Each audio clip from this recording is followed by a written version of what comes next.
नमस्कार, मैं संतोष सिंह।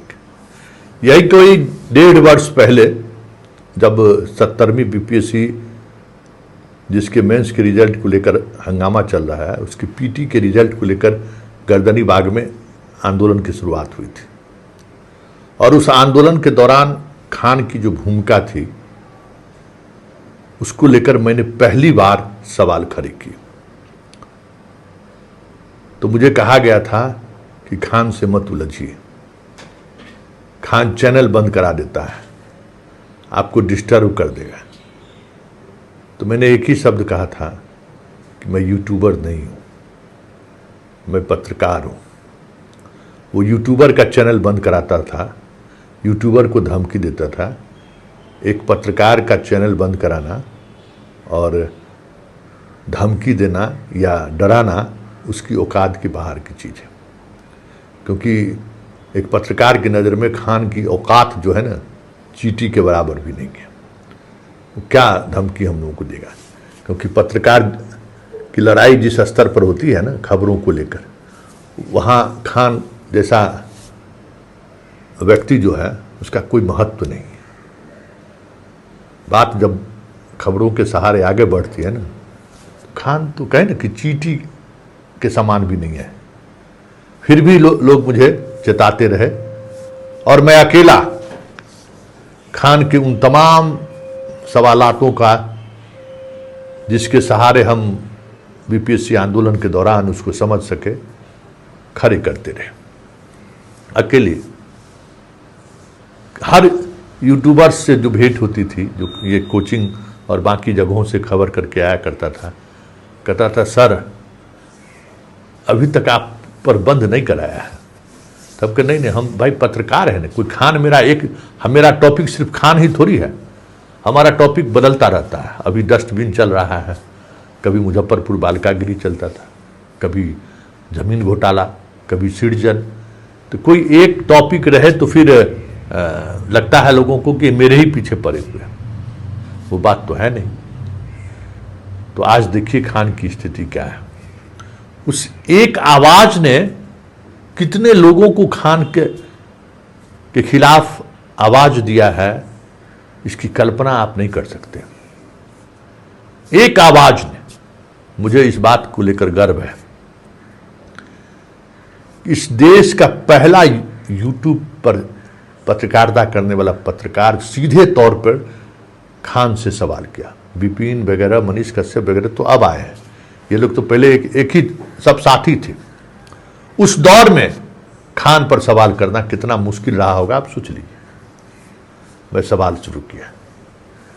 फिर हाल के दिनों में रोशन के साथ जो घटनाएं घटी, फिर उस घटना में भी इसने अपनी पूरी ताकत लगाई। और आज हम ऑन स्क्रीन कह रहे हैं कि खान अगर कहीं झुका या खान को कहीं परेशानी हुई तो उसकी वजह सिर्फ और सिर्फ मैं था।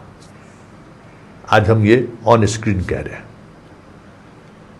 चाहे वो पुलिस हो, चाहे वो पटना सिविल कोर्ट हो, चाहे हाई कोर्ट हो, खान वो नहीं कर सका जो पहले किया करता था। खान वो नहीं कर सका जो करने में वो आदी था। केस को मतलब थाना, एसपी, जुडिशियरी एक अलग तरीके का खान का रुतबा था। लेकिन खबरों के सहारे हमने खान को उस जो एक लंका बनाकर रखा था ना, उस लंका में आग लगा दी। ये मैं आज ऑन स्क्रीन कह रहे हैं।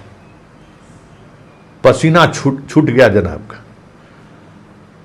बेल के दौरान हर एक सवाल, जिन सवालों को मैंने उठाया, सबसे पहले मैंने ही ब्रेक किया था कि इसका बॉडीगार्ड का लाइसेंस जो है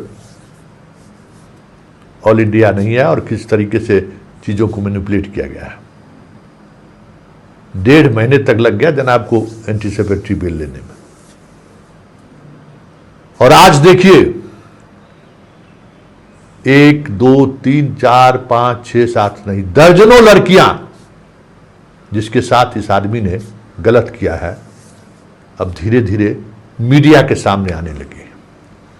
जरा इसी तरीके से एक लड़की व्हिसिल ब्लोअर है जो खान से लगातार लड़ता आ रहा है, लेकिन चुप थी, डैडी सहमी थी।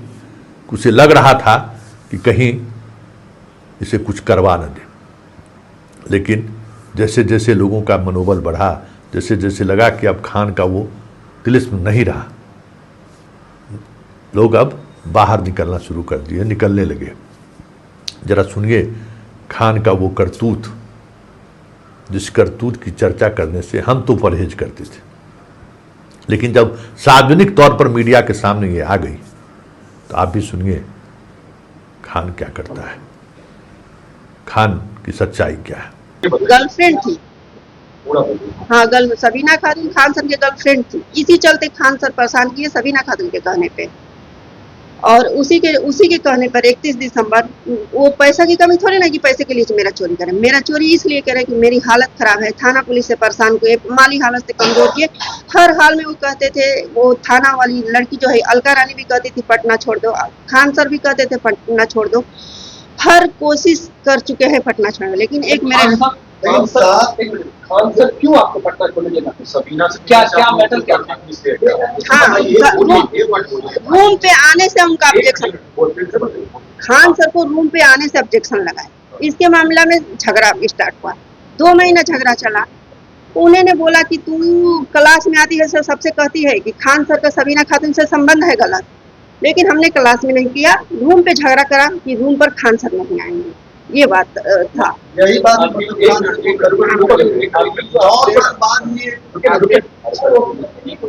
ये बताइए कि अवैध संबंध, हाँ एकदम था, अवैध संबंध था। खिड़की में दरवाजा नहीं लगा था, वो अंदर गलत काम करते थे, बाहर आवाज आता था। हम बोले उस लड़की से कि क्या बदतमीजी करती है, पूरा अगल बगल वाली क्या कहती होगी लड़की, बोली उनके बताएंगे, तो दूसरे दिन बताई होगी। उस दिन के बाद आते थे तो वो आवाज जो बाहर आता था नहीं आता था। कितने देर तक रहते थे? 7 से 8 घंटा। शादी तो नहीं हुई? नहीं। अच्छा, आप इन चीजों का जो बताती थी इसलिए खान सर आपको मतलब परेशान कर रहे हाँ, उनके ये दिमाग में था कि माँ हम पटना छोड़ा दे रहेगी, तो वो बोले कि क्लास में आती है। हमको बोले क्लास में आज के बाद आना ना, तुम्हारे लिए मेरे नजर में सुअर बराबर इज्जत नहीं है। हम ऐसे भी क्लास मेरे साथ केस मुकदमा कर दिए थे, हम पहले से क्लास छोड़ दिए थे, हम क्यों क्लास जाएंगे उनका ऐसा। सबीना भी हम पढ़ते थे, एक और मेरी पार्टनर थी वो भी पढ़ती थी, 3 लोग हैं। अच्छा, आपने 22 तारीख को शिकायत करा, हाल फिलहाल में क्या आपकी दिक्कत हुई? देखिए हाल फिलहाल में 2018 के बाद दिक्कत नहीं हुआ, लेकिन पता करते रहते हैं कि कहाँ रहती है। हमें यही हुआ कि रोशन सर के भाई के मरवा दिए, तो उस समय तो वो बहुत छोटा आदमी थे, आज बहुत बड़ा आदमी है, आज हमें भी मरवा सकते हैं। उस समय मेरे एक रिश्तेदार दरोगा थे, उन्होंने अलका रानी भी माफी मांगी, खान सर भी माफी मांगे। खान सर बोले हम बहुत गरीब घर के सर लड़के हैं, हम काम करके पढ़ते हैं, मेरे को किसी तरह छोड़ दिए। उस समय मेरे पास बहुत प्रूफ था केस करने के लिए। उन्होंने बताया कि ये लड़का गरीब घर का पढ़े, जाने दो, लड़का है गलती कर दिया। मेरे मामा को समझाए कि मेरा मामा कोर्ट से केस करने के लिए तैयार थे, लेकिन मेरे मामा को समझाए कि गरीब घर का लड़का है, छोड़ दो, जाने दो, बाकी अब गलती नहीं करेगा, आप करेगा था। लेकिन उस दिन के उनके फोन करने के बाद वो मेरे को कुछ परेशान नहीं, लेकिन किसी किसी के माध्यम से पता चलता है कि मेरे को पता करते हैं कि कहाँ रहती है, कहाँ। हाँ डर है। उस समय हमें धमकी भी दिए। एक जो है कि एक नाम उनका दोस्त था, उससे जो है कि एक लड़की थी जौनबा की, उससे राखी बनवाए मैनुल हक स्टेडियम में। अब भाई एक लड़की थी, बहानिया करते, उसको ले गए मैनुल हक स्टेडियम में और उससे राखी बनवाए। और वो दीपक नाम के हैं, वो पटने में, लेकिन हम उनका क्लियर नाम नहीं करना चाहते हैं। उनसे उनकी गर्लफ्रेंड थे, वो नंबर दीपक ही दिए थे उस लड़की का, उससे राखी बनवाए। वो लड़की 1 किलो मिठाई दी। उसके बाद वो जो है कि उस लड़की को अपने दोस्त को नंबर दे दिए। वो 21 साल से जैसे भी उसको गर्लफ्रेंड बनाए, फिर उसको अपने रूम ले गए, होटल ले गए, कहाँ ले गए, उसको वीडियो बनाए। दोनों लोग वीडियो देखता था। वो धमकी हमको बार बार सबीना खातून देती थी कि जिस तरह उसका हुआ ना उसी तरह दोनों का तुम लोग को वीडियो बनवा के फेसबुक पे डाल देंगे, तरह तरह की धमकी देती थी। अभी तो हमको नहीं पता कहाँ है मेरे गाँव। लास्ट बार कब था जब खान सर या फैजल खान ने आपको धमकी दी? लास्ट कब? किस तरह से धमकी दे रहे हैं? किस तरह की धमकी? गाड़ी से गाड़ी चलवा देंगे। वीडियो फैजल खान दे रहे थे। देखिए 31 दिसंबर से लेके 15 फरवरी के बीच तक ये 2026 नहीं 31 दिसंबर 2017, 18 फरवरी 15-20 फरवरी तक की एक डेट नहीं याद है, लेकिन 15-20 फरवरी तक ये झगड़ा चला हुआ है। फिर 5-6 साल से आपको कोई धमकी नहीं मिला, लेकिन किसी से पता लगा। हमको बस यही है कि रोशन सर का भाई तो सुने, तो हमको लगा कि उनके साथ हो सकता है, तो मेरा हम उनके आगे क्या है। उस समय 22 तारीख को किया हमने एक आवेदन दिया अपना सुरक्षा के लिए। डर है आपको? हाँ, हमको डर है। खान सर से डर है। हाँ, फैजल खान से डर है। और वो भी तो हाँ, एक और थी मेरे गाँव गए, लेकिन उसकी शादी हो चुकी है। इसमें उसकी मेरे से पहले उससे ही झगड़ा था उसके। मुख्य कारण ये कि आप रूम पे खान सर जाते थे। हाँ, वो आप विरोध करते थे? हाँ, विरोध करते थे। हमको प्रॉब्लम होता था, छोटा रूम था, हम दिन भर सिलाई करे थे, उसमें हम आराम नहीं कर पाते थे थोड़ा भी। हम बात जानते हैं ना, खान सर का यही सब राज आप हाँ, वो जानते हैं।